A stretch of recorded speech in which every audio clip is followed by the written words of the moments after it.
Hello friends, good evening.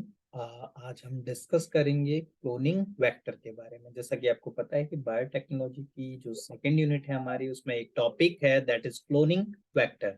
Okay, तो today we will discuss about cloning vector. इस video में मैंने कोशिश की है कि जितना इजी टर्मिनोलॉजी से और डायग्रामेटिकली मैं आप लोगों को समझाने में सक्षम हो पाऊं, ये कोशिश मेरी ओर से की गई है। तो let's start with cloning vector. Okay, तो क्लोनिंग वेक्टर इन जनरल है क्या? कोई बता सकता है कि क्लोनिंग वेक्टर क्या है? ठीक है, क्लोनिंग वेक्टर के बारे में अगर हम डिस्कशन करें, है ना, तो क्लोनिंग वेक्टर क्या है, कोई बता सकता है? ठीक है, जनरली क्लोनिंग वेक्टर क्या है, यहाँ पे आप देख रहे हैं, it is a vector. Okay, it is a vector.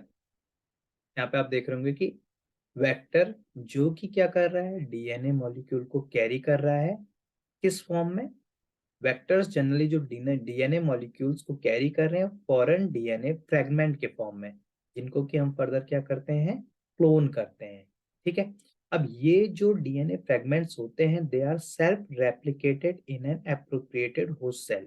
यानी ये जो पर्टिकुलर डीएनए फैक्टर्स होते हैं ये सेल्फ रेप्लिकेट हो जाते हैं एप्रोप्रिएट होस्ट सेल में। ओके, देन नेक्स्ट स्लाइड पे जब हम जाते हैं तो आप देखेंगे यहाँ पे नेक्स्ट स्लाइड पे। ठीक है, तो cloning vector generally small pieces of DNA होते हैं जिनको कि हम वायरस से, प्लाज्मिड से, या फिर हायर सेल, जो हायर ऑर्गेनिजम्स की सेल होती है उनसे हम इनको क्या करते हैं, टेक करते हैं। जैसा कि आपके सामने यहाँ पे दिखाई दे रहा है कि प्लाज्मिड क्या है। ठीक है, सिंपली क्लोनिंग वेक्टर क्या है? क्लोनिंग वेक्टर एक स्मॉल पीस है डीएनए का जिसको कि हम या तो किसी वायरस सेल से ले रहे हैं, या प्लाज्मिड से ले रहे हैं, या फिर किसी हायर ऑर्गेनिज्म की सेल से ले रहे हैं, जो कि क्या है, स्टेबली मेंटेन्ड होता है किसी एक ऑर्गेनिज्म में, and into which foreign DNA fragment is inserted, और जिसमें कि इस पर्टिकुलर क्लोनिंग वेक्टर में हम क्या करते हैं, डीएनए फ्रेगमेंट को हम क्या करते हैं, इंसर्ट करते हैं। ओके, तो क्लोनिंग वेक्टर सिंपली क्या है, स्मॉल पीस ऑफ डीएनए है जो कि वायरस से, प्लाज्मिड से, या फिर किसी हायर ऑर्गेनिज्म की सेल से हम क्या कर रहे हैं, ले रहे हैं। ठीक है, जिसको कि हम किसी पर्टिकुलर ऑर्गेनिज्म में क्या करते हैं, मेंटेन करते हैं, जिसके थ्रू जो फॉरेन डीएनए फ्रेगमेंट होता है उसको इंसर्ट किया जाता है और जो क्या करता है, आपको रेप्लिकेशन में हेल्प करता है। ओके, जो ज्यादातर क्लोनिंग वेक्टर्स होते हैं ये क्या होते हैं, जेनेटिकली हमारे क्या होते हैं, इंजीनियर्ड होते हैं। ठीक, जो ज्यादातर हमारे क्या हो रहे हैं, क्लोनिंग वेक्टर्स हैं वो क्या है, जेनेटिकली इंजीनियर्ड है। ठीक है, अब जो जनरली हम क्लोनिंग वेक्टर है उसको चूज करते हैं according to size and type of DNA. जो भी क्लोनिंग वेक्टर हमारा चूज होगा वो किसके अकॉर्डिंग चूज होगा, तो साइज और फिर टाइप ऑफ डीएनए के अकॉर्डिंग हमारा चूज होगा। ठीक है, अब इसकी आइडल कैरेक्टरिस्टिक्स क्या होती है किसकी, क्लोनिंग वेक्टर की? तो इसकी आइडल कैरेक्टरिस्टिक्स ये है कि ये स्मॉल होना चाहिए साइज में। ठीक है, सिंगल रेस्ट्रिक्शन होना चाहिए इसका एंडोन्यूक्लियस सेल में। ठीक है, have an origin of replication, किसी पर्टिकुलर एरिया में क्या होना चाहिए, आपका रेप्लिकेट होने के लिए इसके पास में क्या होना चाहिए, कोई भी ओरिजिन होना चाहिए, और एक से दो क्या होने चाहिए, इसके जेनेटिक मार्कर होने चाहिए। ओके, देन नेक्स्ट स्लाइड में हम चलते हैं। तो नेक्स्ट स्लाइड में आपने देखा होगा यहाँ पे कि हमने क्या किया है कि क्लोनिंग वेक्टर को हम क्यों चूज कर रहे हैं, बेसिक पर्पस क्या है क्लोनिंग वेक्टर को चूज करने का। तो इधर आप देखेंगे कि cloning vector used as a vehicle, cloning vector को जनरली हम क्या करते हैं, एज अ व्हीकल चूज करते हैं, जो कि क्या करता है, आर्टिफिशियली कैरी करता है किसको, फॉरेन जेनेटिक मटेरियल को।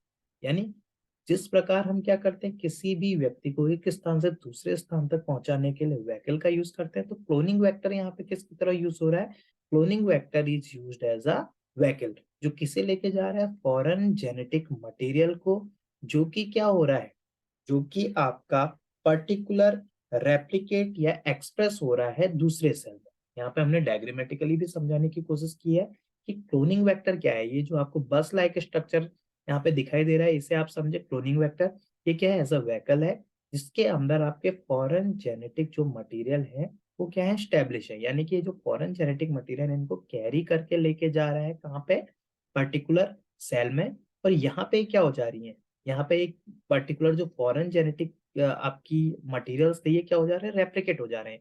देखिए फर्स्ट वाले में 3 थे, 3 से रेप्लिकेट होकर के कितने में कन्वर्ट हो गए, 6 में कन्वर्ट हो गए।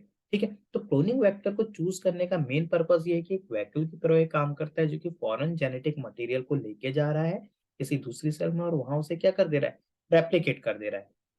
सेकेंड वर्क इसका क्या है, यहाँ पे आप देखेंगे क्लोनिंग वेक्टर एक सिंगल मॉलिक्यूल ऑफ डीएनए को क्या कर रहा है, एम्पलीफाई कर रहा है। इसमें multiple copies of DNA molecule में, यहाँ पे हमारा क्या था, cloning vector single molecule DNA को एम्पलीफाई कर दे रहा है किसमें, मल्टीपल कॉपीज ऑफ डीएनए। इसके साथ साथ ये जो पर्टिकुलर डीएनए मॉलिक्यूल जो कि हमारे क्लोनिंग वेक्टर के थ्रू क्या हो रहे हैं, ट्रांसफर हो रहे हैं, ये क्या होने चाहिए, सीक्वेंस में क्लोन होने चाहिए between biological host and test tube. Okay, ठीक है। देन नेक्स्ट हमारा फिर से ये cloning vector as a vehicle है, ठीक है, जो कि क्या कर रहा है, आपका मॉलिक्यूलर जीन क्लोनिंग में हमारा क्या कर रहा है, हेल्प कर रहा है। अब अगर क्लोनिंग वेक्टर नहीं होगा तो क्या होगा, इसके बिना मॉलिक्यूल जीन क्लोनिंग पॉसिबल नहीं है। क्यों, क्योंकि जो हमारे प्रीवियस स्लाइड में हम देखेंगे फॉरेन जेनेटिक मटेरियल थे, इनको कैरी करने के लिए कोई व्हीकल नहीं होगा, व्हीकल नहीं होगा तो क्या नहीं होगा, इनका ट्रांसफर नहीं हो पाएगा, ट्रांसफर नहीं होगा तो ये रेप्लिकेट नहीं होंगे और जो मॉलिक्यूलर जीन क्लोनिंग का प्रोसेस है वो हमारा क्या हो जाएगा, स्टॉप हो जाएगा। देन प्रॉपर्टीज ऑफ वेक्टर क्या क्या होनी चाहिए, सबसे पहली प्रॉपर्टी पहले भी मैं बता चुका हूँ कि ये क्या होनी चाहिए, स्मॉलर इन साइज होनी चाहिए। ठीक है, होस्ट सेल के साथ में कंपेटेबल होनी चाहिए। यहाँ पे आपको ब्लू एंड रेड कलर के मार्क दिख रहे हैं, ये क्या होने चाहिए, ब्लू एंड रेड कलर, ये मान के चलो कि ये क्या है, क्लोनिंग वेक्टर और होस्ट सेल क्या है, कंपेटेबल हो रही है। ठीक है, then should be able to move under two systems।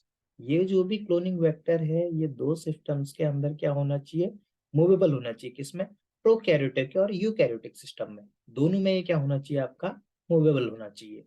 Then incompatible with other vectors, यहाँ पे आपको दो स्ट्रक्चर दिख रहे हैं एक दूसरे के जस्ट अपोजिट हैं, तो ये क्या होना चाहिए, अदर वेक्टर्स के साथ में क्या होना चाहिए, इनकम्पैटिबल होना चाहिए।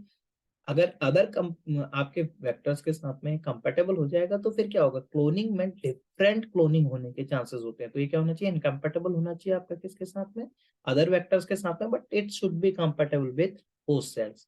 ठीक है, देन जो इसकी कंसंट्रेशन होती है, ये कंपी ऑफ जो नंबर्स हैं इसके क्या होने चाहिए, हाई होने चाहिए। और इसके साथ साथ should be express itself utilising host machinery. ठीक है, इसको खुद को होस्ट मशीनरी की तरह पे क्या करना चाहिए, एक्सप्रेस करना पड़ेगा। ठीक है, तो ये कुछ प्रॉपर्टीज थी हमारी वेक्टर्स की। देन इसके types, type of cloning vectors में हम देख रहे हैं यहाँ पे प्लाज्मिड क्लोनिंग वेक्टर होता है, बैक्टीरियोफेज होता है, कॉस्मिड होता है, बैक्टीरियल आर्टिफिशियल क्रोमोसोम होता है जिसको बीएसी बोलते हैं, रेट्रोवायलर वेक्टर होता है, देन यीस्ट आर्टिफिशियल क्रोमोसोम होता है जिसको वाईएसी बोलते हैं, एंड एट लास्ट हमारा क्या होता है, ह्यूमन आर्टिफिशियल क्रोमोसोम जिसको हम क्या बोलते हैं, एचएसी बोलते हैं। तो होप सो अब आप क्लोनिंग वेक्टर को थोड़ा इजीली क्या कर पाएंगे, समझ पाएंगे। ठीक है, आगे की जो पर्टिकुलर इनकी आपके टाइप्स हैं इनको हम अपनी नेक्स्ट क्लास में डिस्कस करेंगे, तो बने रहिए। Thank you so much, good evening.